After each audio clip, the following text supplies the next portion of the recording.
Okay. So, are you ready? Comfortable है बिल्कुल? Yes, sir. Yes, sir. Okay, okay. Uh, Introduce yourself in brief. Yeah, good evening to all.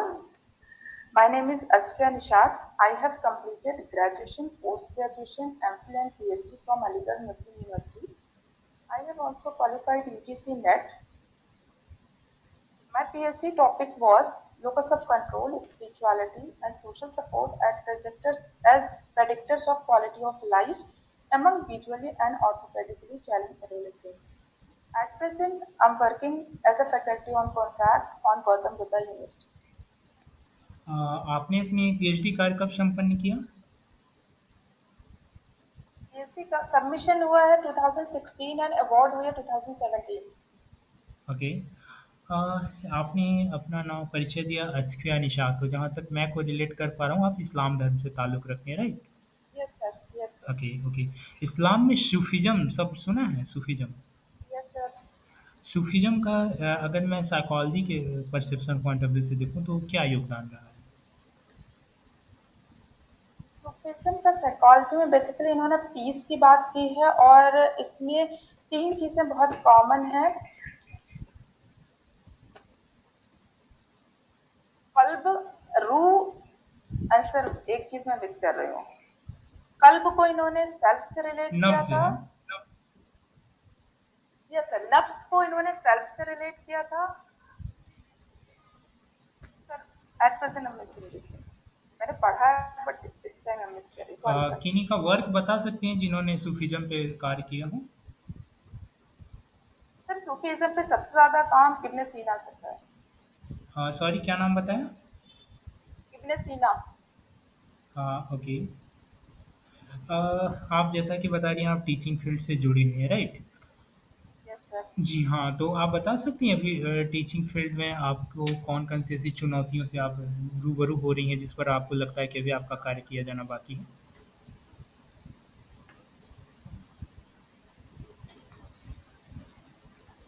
Sir actually teaching में हम जितना भी आगे बढ़ते जाते हैं हर दिन कोई ना कोई एक नई चुनौती मिलती है।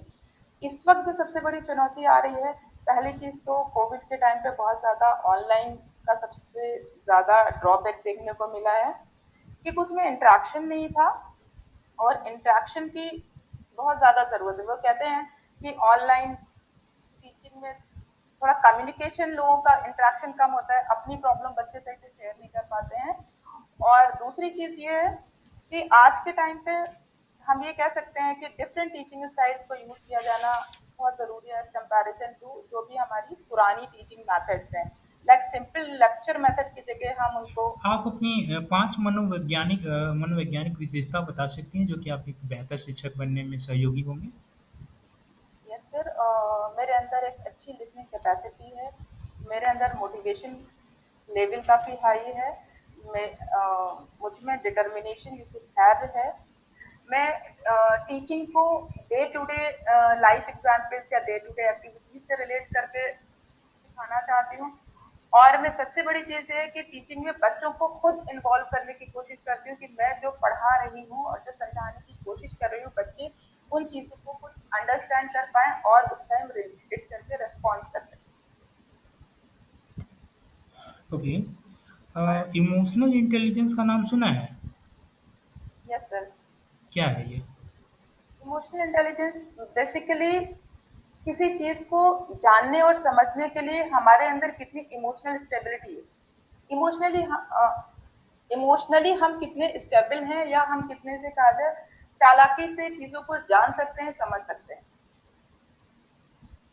अगर किसी व्यक्ति के अंदर ईक्यू हाई लेवल पे रहेगा, तो क्या आईक्यू का भी हाई लेवल होना ये अनिवार्य शर्त है? या फिर आईक्यू अगर हाई लेवल पे रहे तो ईक्यू का भी वही लेवल होगा, ऐसा कुछ कोरिलेशन एक दूसरे का सहसंबंध? IQ level sir, IQ level अगर हाई है तो ये जरूरी नहीं है कि ईक्यू लेवल हाई हो। लेकिन as my point of view, अगर ईक्यू लेवल हाई है, इट इज नॉट नेसेसरी कि अगर आईक्यू हाई है तो ईक्यू हाई होगा या ईक्यू हाई है तो आईक्यू भी हाई होगा। ये वाइस वर्सा हो सकता है, कभी ऐसा किसी सिचुएशन में हो सकता है बट हर सिचुएशन में ऐसा नहीं हो सकता। एज तो पर माई क्या आपके अंडरस्टैंडिंग। अंदर इमोशनल क्वोशिएंट है? ओके। इन पर किन्हीं का वर्क बता सकती हैं? सॉरी सर, क्या क्या पूछा सर आपने? ईक्यू, इमोशनल क्वोशिएंट, संवेगात्मक बुद्धि पर किन्हीं का वर्क बता सकती हैं जिन्होंने काम किया हो? सर मैं गेस करना चाहूंगी, शायद सोलोमन का वर्क है। गोल्डमैन का नाम सुना है? सॉरी, गोलमैन, सोलोमन नहीं, sorry sorry sir, Goleman. Goleman sir. क्या है बताइए? सर उन्होंने इमोशनल इंटेलिजेंस के कुछ पॉइंट्स में उन्होंने डिस्क्राइब किया, बेसिकली चार या पांच, एग्जैक्टली सर मुझे नहीं, अभी नहीं रिकॉल है, बट उन्होंने इमोशनल इंटेलिजेंस को चार या पांच कैटेगरीज में एक्सप्लेन किया था। अ, ओके। आपने सभी चीज़ों का बहुत अच्छे से रिस्पॉन्स दिया। आप मुझे लास्ट क्वेश्चन ये बताइए, जैसे आपने सूफीज़्म में बताया रूह, नब्ज़, कब्ज़ वगैरह वगैरह, उसका साइकी से कैसे कोरिलेट करके, उसी तरह आप बता सकती हैं गीता का? गीता फिर या फिर अन्य किसी धर्म का जो कि साइकोलॉजी पर इफ़ेक्ट पड़ा हो, मनोविज्ञान सर को एक दिशा दृष्टि दिया हो? बुद्धिज्म का साइकोलॉजी पे इफेक्ट है, और हमारे बुद्धिज्म का सर बहुत ज्यादा इम्पैक्ट है। एक तो बुद्धिज्म का माइंडफुलनेस का कॉन्सेप्ट है, जो इस वक्त बहुत ज्यादा स्प्रेड हो रहा है, कि हमारे अंदर जितना ज्यादा माइंडफुलनेस की कैपेसिटी होगी, हम उतना ही ज्यादा खुद को कंट्रोल कर पाएंगे, अपने ऊपर कंट्रोल कर पाएंगे, अपने सेल्फ को कंट्रोल कर पाएंगे, और कहीं ना कहीं हम स्ट्रेस हमारे अंदर कम होगा। और गीता का आपको लग रहा है कोई योगदान है? इन्फ्लुएंस किया है गीता सर ने? सर गीता ने इन्फ्लुएंस किया, लेकिन हम इस वक्त इसलिए कोई कमेंट नहीं करने की कंडीशन में, क्योंकि हमने गीता को बहुत ज्यादा नहीं पढ़ा है। बट आपको मैं रिमाइंड करा दूँ, कार्ल यूंग इनसे प्रभावित हैं, अपनी किताबों में इनका ज़िक्र किया है। सर ये, right? Yes sir, yes David yes sir, thorough yes ने किया है, रेल्फ वेल्डो एमर्सन ने किया है, गांधी प्रभावित रहे यस सर, हैं। Okay, yes sir, anyway. गाना। Yes yes. Over to Namita ma'am. Sir हमने जो okay ma'am. Hello Asrafia ji. Good evening ma'am. ये बताइए आप कि आप में क्या साइकोलॉजिकल गुण है एक असिस्टेंट प्रोफेसर होने की? मैम पहली चीज तो मेरे अंदर मुझे लिसनिंग कैपेसिटी अच्छी है। सेकंड चीज, मेरे अंदर मोटिवेशन पावर है, मेरे अंदर डिटर्मिनेशन है, मेरे अंदर एक लीडरशिप क्वालिटी है, जिससे कि मैं बच्चों को एक उसमें यूनाइट करके की कैपेसिटी हो, और बच्चों में भी वो गुण हम डेवलप कर सकें, ताकि बच्चे अपने रिस्पॉन्सेस को एक्सप्लेन करने में किसी भी सिचुएशन में बहुत ज्यादा हेजिटेट ना करें। समटाइम्स ऐसा होता है कि चीजें इंसान को मालूम होती हैं, मगर जस्ट बिकॉज ऑफ हेजिटेशन वो उस चीज को एक्सप्लेन नहीं कर पाते, और ऐसा हमने बच्चों में बहुत बार देखा है। अपार्ट फ्रॉम दैट, जो भी हम कॉन्सेप्ट को समझाते हैं वो डे टू डे लाइफ के एग्जाम्पल से रिलेटेड होते हैं, और बच्चों से कम्युनिकेट करने की कैपेबिलिटी मेरे अंदर है, सो दैट अच्छा, अगर आपकी क्लास में कोई बच्चा बहुत ज्यादा ये कर रहा है, शोरगुल कर रहा है, तो आप उसको कैसे संभालेंगे? सबसे पहले मैम तो मैं उससे रीजन को जानने की कोशिश करूंगी कि ऐसा क्या रीजन है, और सबसे बड़ी चीज ये कि जब हम किसी क्लास में पढ़ा रहे होते हैं, तो हम बहुत टाइम से बच्चों को ऑब्जर्व कर रहे होते हैं, और हमें ये पहले से ही अंदाजा होता है कि किस बच्चे का किस तरह का बिहेवियर क्लासरूम में है, और अगर कोई बच्चा सडन इस तरह की एक्टिविटी कर रहा है, तो हम उसके रीजन को जानने की कोशिश करेंगे कि वो ऐसा क्यों कर रहा है, फिर उसका कॉज फाइंड आउट करने की कोशिश करें, क्योंकि हर एक्शन के पीछे कोई ना कोई मैम रीजन होता है। अच्छा, ये ओके। बताइए, आपने अच्छा बताया, आप अपने, या आपने हाँ वो बताया पूछिए ना। रीजन होता है। किसी भी व्यक्ति की मनोवृत्ति किन किन अवस्थाओं में चेंज हो सकती है? क्योंकि हो सकता है बच्चे आपसे बहुत ज़्यादा सहमत ना हो, या फिर वो किसी बच्चे का शुरू से ही इच्छा हो कि नहीं नहीं ये मैम तो ठीक पढ़ाती नहीं, तो कैसे किसी मनोवृत्ति कैसे चेंज होती है, किन किन अवस्थाओं में मनोवृत्ति सर चेंज हो सकती है? सर मैं एक चीज पूछना चाहूंगी सर, मनोवृत्ति को सर क्या आप मेंटालिटी, इंग्लिश में मेंटालिटी, बोल सकते हैं? एटीट्यूड। मेंटालिटी, मनोवृत्ति, मेंटालिटी। एटीट्यूड, मनोवृत्ति इज एटीट्यूड, एटीट्यूड और सर कुछ और attitude, attitude. Okay sir. Attitude कब कब चेंज हो सकता है? उसके कई कंडीशंस हो सकते हैं। एक तो पहले से ही माइंडसेट हो कि ये टीचर तो ऐसे ही है, कि ये अच्छा नहीं पढ़ाते हैं या ये हमारे साथ बायस्ड है। एक तो ये रीजन माइंडसेट हो सकता है कि ये टीचर हमारे साथ बायस्ड है या जो भी इंसान है वो हमारे साथ बायस्ड है। दूसरी चीज ये हो सकती है कि एट प्रेजेंट उस बच्चे के साथ कुछ ऐसा इंसिडेंट हो गया हो जिस वजह से किन्हीं मनोवैज्ञानिक आप वो थ्योरी बता बायस्ड हो सकती हैं इस पर आधारित जिन एटीट्यूड पर। जी हाँ, मनोवृत्ति, एटीट्यूड। एटीट्यूड पर फिशमैन का वर्क था। बताइए क्या था, किन किन अवस्थाओं में मेंटालिटी चेंज हो सकती है?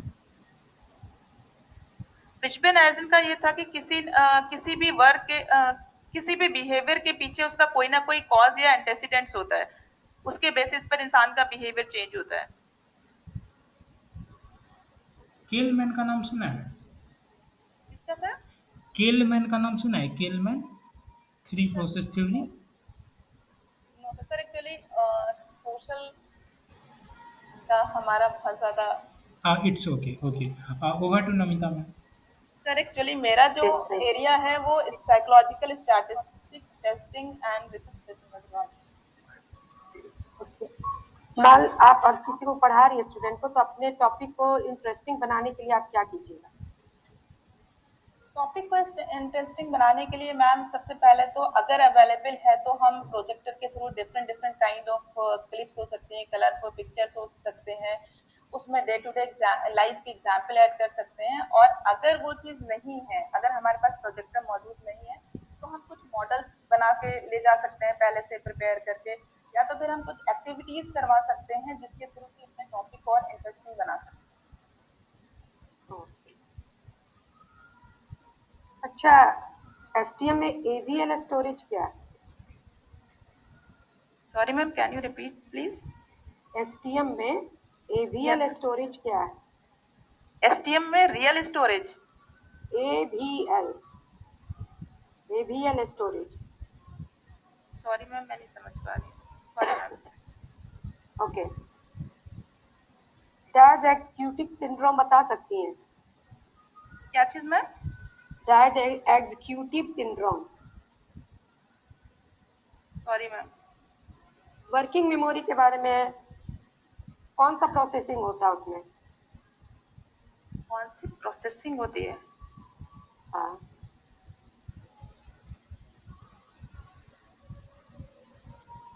अच्छा, वर्किंग मेमोरी के बारे में ही बताइए। वर्किंग मेमोरी बेसिकली अगर हम एक्सप्लेन करना चाहें तो मेमोरी के तीन स्टेजेस होते हैं, sensory memory, short term memory and long term memory. Short term memory is called as a working memory. Short term memory में सबसे पहले इंफॉर्मेशन जो रिसीव होती है वो सेंसरी मेमोरी में होती है, सेंसरी मेमोरी से फिर फिल्टर होकर इंफॉर्मेशन शॉर्ट टर्म मेमोरी में क्या जाती है। शॉर्ट टर्म मेमोरी और वर्किंग मेमोरी में डिफरेंस नहीं है? Yes ma'am, short term memory and working memory में माइनर डिफरेंस है। शॉर्ट टर्म मेमोरी बेसिकली जो डे टू डे एक्टिविटीज में जिस टाइप ऑफ मेमोरी का यूज होता है वो वर्किंग मेमोरी होती है कि इंफॉर्मेशन रिसीव हुई और उसके थ्रू इमीडिएटली कहीं पर भी हमें रिस्पॉन्स करना है तो वो हमारा वर्किंग मेमोरी में आता है। हाँ, आजकल दोनों को बिल्कुल अलग अलग माना जाता है ना। Yes ma'am. बैडली ने 2003 में ये कॉन्सेप्ट दिया हुआ था, और दोनों को अलग, पहले एक ही मानते थे पहले लेकिन एक अब ही नहीं। मानते थे कि short term memory and working memory एक ही है और इसकी हाँ। स्टोरेज कैपेसिटी मत, बट नाउ इट इज हाँ, थोड़ा सा डिफरेंट। अब यस नहीं मैम। मानते हैं। यस अच्छा, ये बतलाइए कि लेवल ऑफ प्रोसेसिंग में जो प्रोसेसिंग का लेवल बतलाया गया वो कितने तरह का, कौन कौन सा? लेवल ऑफ प्रोसेसिंग मैम तीन तरह का है। एक शैलो लेवल है, इन डेप्थ लेवल है। सर मैम एक मैं भूल रही हूँ कि अगर जिसमें ये बताया गया है कि अगर इंफॉर्मेशन आप शैलो लेवल पे करते हैं तो उसकी फॉरगेटिंग, रिकॉल करने के चांसेस कम होते हैं। आप जितने इन डेप्थ वे में मेमोरी को स्टोर करते हैं या प्रोसेसिंग करते हैं किसी भी इंफॉर्मेशन की, उसको हम रिकॉल बेहतर तरीके से नहीं, कर सबका सकते हैं। एक नाम दिया गया था, वो सबका उन्होंने एक नाम दिया था। यस तीन मैम, अगर बट थे तो सबका नाम था इसके पूछते हैं। ओके, कोई बात नहीं। अच्छा, ये जो है सीजनल अफेक्टिव डिसऑर्डर सुनी हो, ये क्या है? Seasonal affective disorder. No ma'am, ma'am sorry ma'am, actually ma'am clinical मेरा एरिया नहीं है। अच्छा, क्लिनिकल नहीं है, कोई बात नहीं। अच्छा, ये बतलाइए कि रिया सेक क्या है? रिया सेक मॉडल क्या है? रिया सेक मॉडल, हाँ। Sorry ma'am.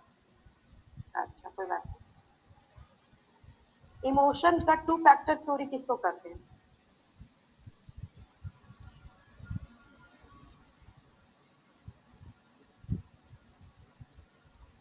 कैनन बर्ड की थ्योरी मैम। नहीं नहीं नहीं। Sorry ma'am. ओके। अच्छा, कॉन्फ्लिक्ट जो होता है, सबसे ज्यादा 3 तरह का कॉन्फ्लिक्ट होता है ना, तो इस 3 तरह के कॉन्फ्लिक्ट में से किसमें सबसे ज्यादा स्ट्रेस जो होगा, वो सबसे ज्यादा स्ट्रेस का मजबूत स्रोत कौन सा कॉन्फ्लिक्ट है? मैं गेस करना चाहूंगी अप्रोच अप्रोच कॉन्फ्लिक्ट, क्योंकि हमारे नहीं, पास दो सिचुएशंस होती हैं जिसमें दोनों ही इम्पोर्टेंट होती हैं और हमें उसमें किसी एक को चूज करना है की कंडीशन में होते हैं। ये अप्रोच अवॉइडेंस कॉन्फ्लिक्ट होता है। लेवल ऑफ एक्सपिरेशन क्या है?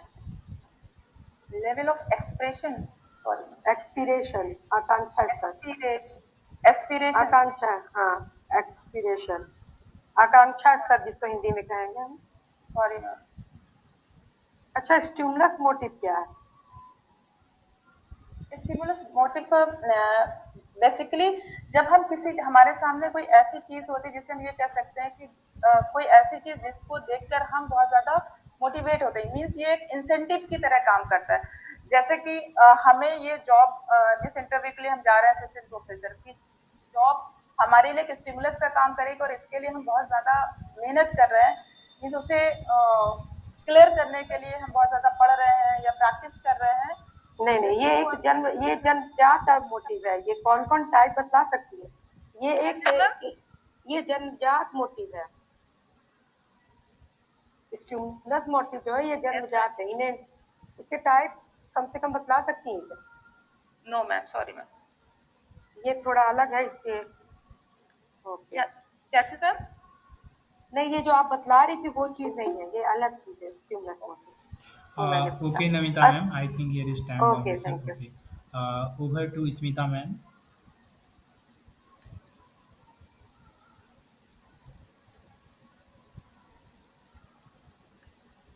स्मिता मैम आप सुन पा रही हैं क्या?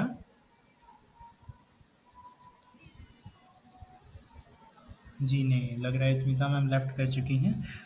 ओवरऑल समय की पाबंदी है थोड़ा मैम, इसलिए हम सभी यहाँ पर आपका ड्रॉप करना चाहेंगे। ओवरऑल बहुत अच्छा रहा मैम, थोड़ा बहुत आपको भी कार्य करना है, थोड़ा बहुत क्या आई थिंक नर्वसनेस पे थोड़ा वर्क करना है। देख रहा हूँ कि आप थोड़ा नर्वस हो जा रही हैं किन्हीं-किन्हीं प्रश्नों को लेकर के, और जब नहीं आ रहा है तो उस चीज़ को तुरंत बोल दें कि नहीं आ रहा है या फिर सॉरी सर कह के निकल लें।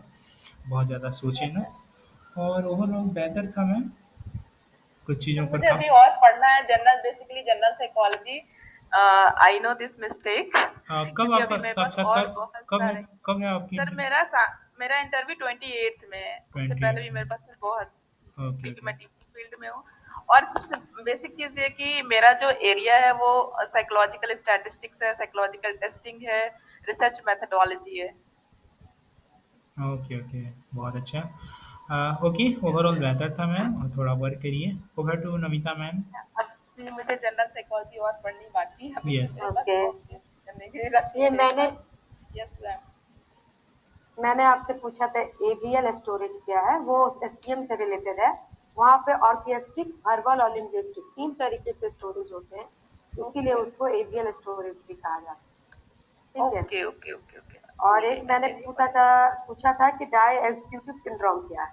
ये हमारा सेंट्रल एग्जीक्यूटिव जो है, जो वर्किंग मेमोरी का एक पार्ट होता है, उससे रिलेटेड है। जब फ्रंटल लोब हमारा क्षतिग्रस्त हो जाता है तो इस तरह का डाई एग्जीक्यूटिव सिंड्रोम होता है, जिसमें हम किसी तरह का निर्णय नहीं ले पाते हैं। ये काफी ओके मैम। इम्पोर्टेंट है।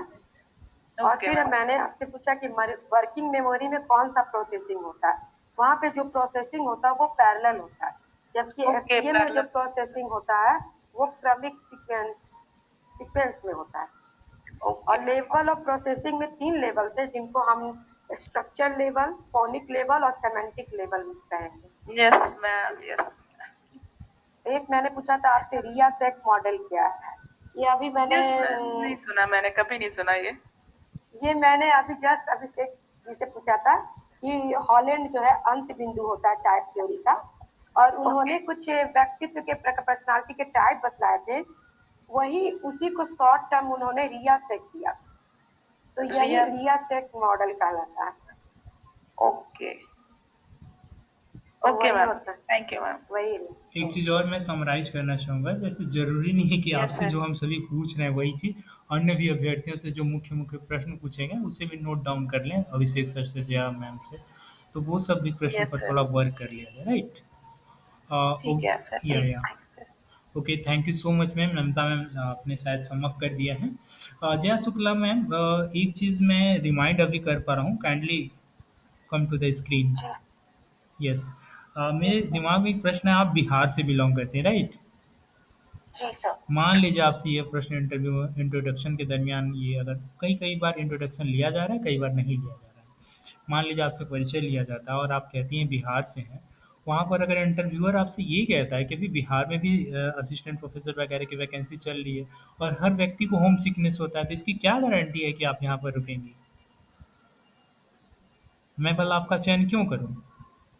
इसका रिस्पॉन्स कैसे देंगी?